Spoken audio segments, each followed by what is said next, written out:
여러분이 보내주신 자료들 잘 봤습니다. 오늘은 이걸 바탕으로 한국 기업의 그 지배구조, 그리고 또 승계 문제, 이거 한번 깊이 살펴보겠습니다. 이상적인 모습도 있겠지만 또 현실은 복잡하잖아요. 특히 SK, 삼성, 현대차 사례 보면서요.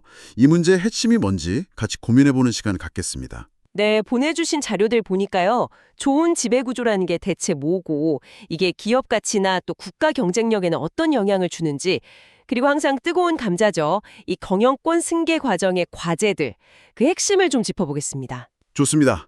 그럼 먼저 그 좋은 기업 지배구조라는 거, 이거 정의부터 한번 해볼까요?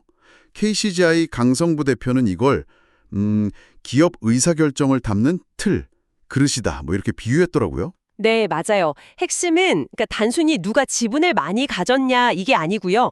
기업 가치를 장기적으로 높일 수 있는 그런 투명하고 공정한 의사결정 시스템, 이걸 만드는 거죠. 이게 뭐 주주뿐 아니라 직원, 고객, 뭐 채권자, 더 나아가서 사회 전체 이런 이해관계자들의 이익을 좀 균형 있게 그리고 장기적으로 맞춰 나가는 걸 포함합니다. 아, 이해관계자 전체를 보는 거군요. 그렇죠. 존니 라이프스타일의 존니 대표도 비슷한 맥락인데요.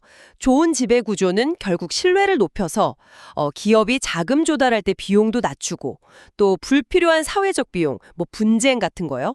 이런 걸 줄여서 결국엔 국가 경쟁력에도 도움이 된다. 이렇게 강조하거든요. 그게 바로 코리아 디스카운트랑도 연결되는 거고요. 네, 맞습니다. 한국 기업이 저평가받는 주요 원인 중 하나로 이 지배구조 문제가 딱 꼽히곤 하죠. 그렇군요. 이 지배구조 얘기하면 또 빼놓을 수 없는 게 바로 승계 문제인데요. 강성부 대표는 단순히 가족 중에서만 찾을 게 아니라 뭐 내부든 외부든 가리지 않고 긴 안목으로 진짜 후계자를 키워야 한다. 이렇게 주장하더라고요. 네. 특히 뭐 돈이나 지분 같은 재무적 자본 말고도 인적 자본, 지적 자본, 그리고 사회적 존경 같은 이런 사회적 자본까지 물려주는 게 중요하다. 이렇게요. 맞아요. 그게 참 중요하면서도 어려운 부분이죠. 이 승계 문제가 얼마나 복잡한지는 삼성하고 현대차 그룹 사례를 보면 좀 더 명확해집니다. 매일경제TV 정철진 기자는 이 두 그룹 모두 아직은 승계 작업이 진행 중이다 이렇게 분석하는데요. 아, 아직 완료된 게 아니군요. 네, 삼성 같은 경우엔 이재용 회장이 그룹 지배력의 핵심인 삼성물산, 여기를 중심으로 영향력을 더 강화해야 하는데요. 계속 과제로 남는 게 삼성생명이 보유한 삼성전자 지분 처리 문제, 이게 남아 있습니다. 아하. 그래서 최근에 뭐 삼성물산이 갑자기 우주산업에 진출한다거나 삼성바이오로직스 인적 분할 검토한다 이런 움직임들도요. 결국은 삼성물산을 그룹 지배 구조의 정점으로 만들려는 약간 그런 작업의 일환일 수 있다. 이런 해석이 나와요. 그렇군요. 현대차는 좀 다른가요? 정의선 회장 개인 지분이 높은 현대글로비스, 이걸 활용해야 한다는 얘기도 있던데요. 네, 현대차는 정의선 회장이 현재 현대모비스 중심의 지배 구조를 이제 본인 지분율이 높은 현대글로비스 중심으로 좀 바꿔야 하는 과제가 있죠. 특히 그 복잡한 순환 출자 구조, 계열사들이 막 서로 지분을 물고 불리는 거요. 이걸 해소해야 하거든요. 그러려면 이제 현대글로비스의 가치를 좀 키워서 현대모비스랑 합병한다거나 뭐 이런 시나리오가 가능한데 이게 2018년에 한번 시도했다가 무산된 적이 있어서요. 아무래도 더 신중하게 접근할 걸로 보입니다. 아, 실패 경험이 있었군요. 네. 두 그룹 다 어떻게 보면 과거 성장 과정에서 만들어진 구조가 현재 승계 구도에 계속 영향을 미치는 좀 비슷한 면이 있긴 하죠. 참 어렵네요. 이론적으로야 투명한 지배 구조가 좋다고 하지만 현실에서는 또 SK그룹 사례처럼 논란이 생기기도 하는군요. KBS 보도 보니까 꽤 복잡하던데요. 네, 그게 2015년에 있었던 SK CNC하고 옛날 SK 주식 합병 건인데요.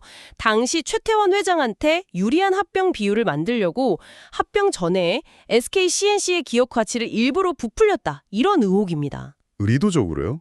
어떻게 그게 가능하죠? 구체적으로는 이제 소위 V 프로젝트라는 이름으로요.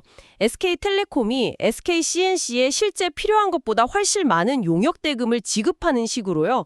그렇게 해서 CNC의 매출이랑 이익을 막 늘렸다는 주장이 나온 거죠. 아, 이게 만약 사실이라면 합병 후에 최 회장의 지분율이 부당하게 높아지는 결과로 이어질 수 있다는 거고요. 내부 문제 제기도 있었고 세무당국 조사까지 진행 중이라고 하는데요. SK 측은 물론 조직적 지시는 없었다는 입장이지만요.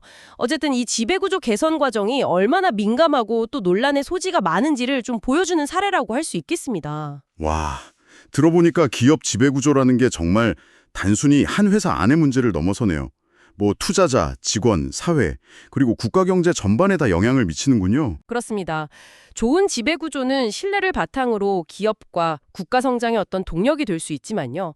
보신 것처럼 승계 문제랑 얽히면 방금 본 SK 사례처럼 아주 심각한 논란으로 번지기도 하고요.